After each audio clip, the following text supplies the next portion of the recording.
All right, I think I found my line. If I do it right, it's going to look extremely easy. If I do it wrong, though, it's committing because it's on a bit of a ridge. This side is the road. That side is a steep drop off to the pond, where I could lose a Kawasaki KLR 650. Indeed. How do I keep finding myself in these situations where I'm doing a sketchy water crossing with the KLR 650 by myself in a very isolated situation?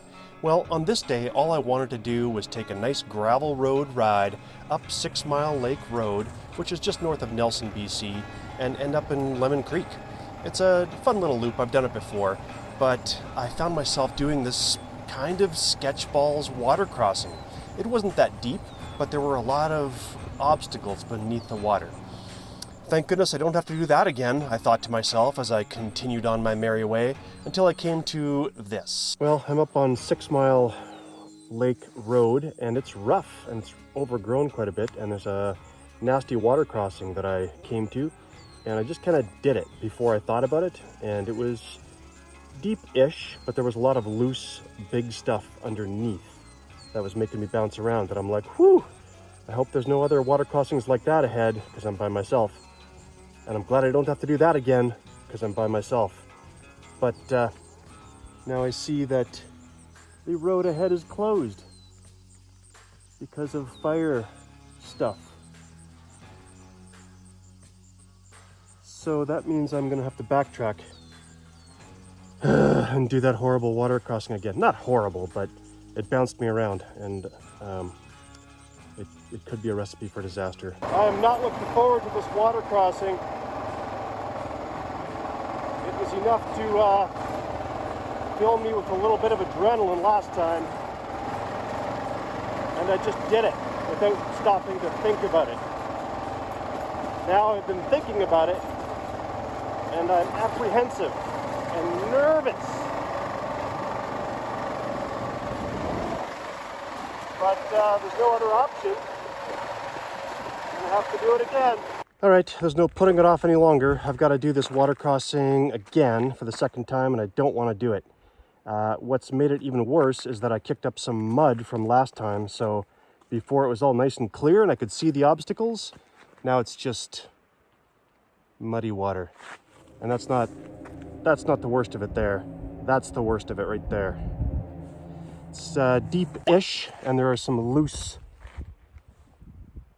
things under there. Let's go for a walk and check it out. So I didn't walk it last time, I just did it. And that's not always, well, it's never advisable, really. Wet ankles beats a fallen motorcycle. So I might just walk it now. It's all these, like, see that? It's all these big kind of baby heads is what we call them in mountain biking. It's an unstable, there's a big rock to look out for, an unstable environment. Here's me walking. Oh yeah. So there's a bunch of these things that if you hit them, you're going to get bounced around, and that happened to me last time. So I'd like to avoid that this time, but I don't know how.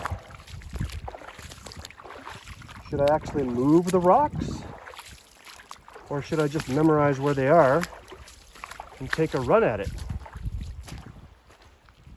Ugh, decisions.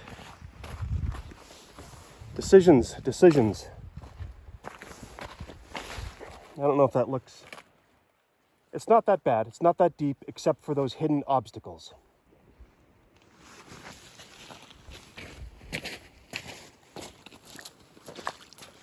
All right. I think I found my line.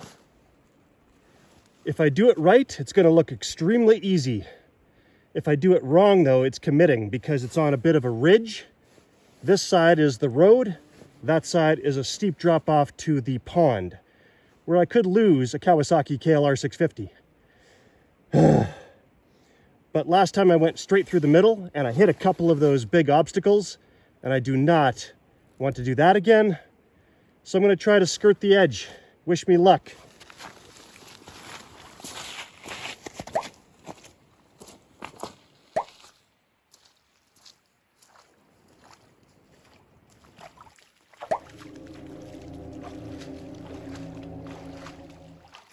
Real quick, I'll just say that I am the author of several motorcycle travel books. The first one, Motorcycle Therapy, it's short, it's funny. The second book is called Through Dust and Darkness. I'm also the editor and contributor of 2 motorcycle travel anthologies, Motorcycle Messengers and Motorcycle Messengers 2.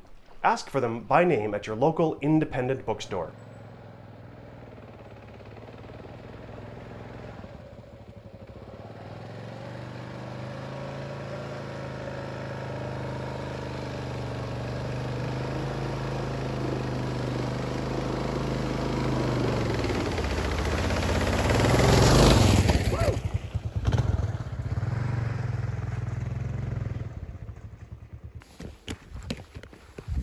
Yeah, so I hope that looked easy.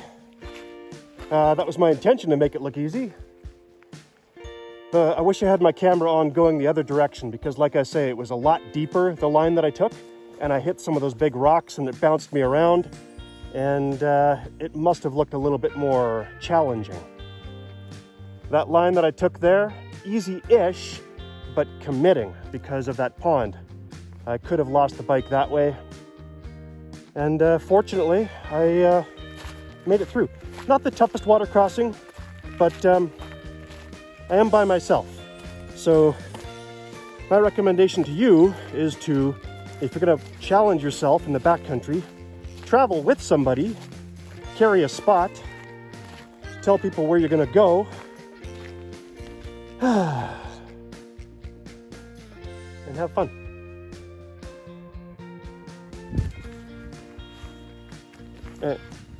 I'm doing none of that, except for, well, I'm having fun.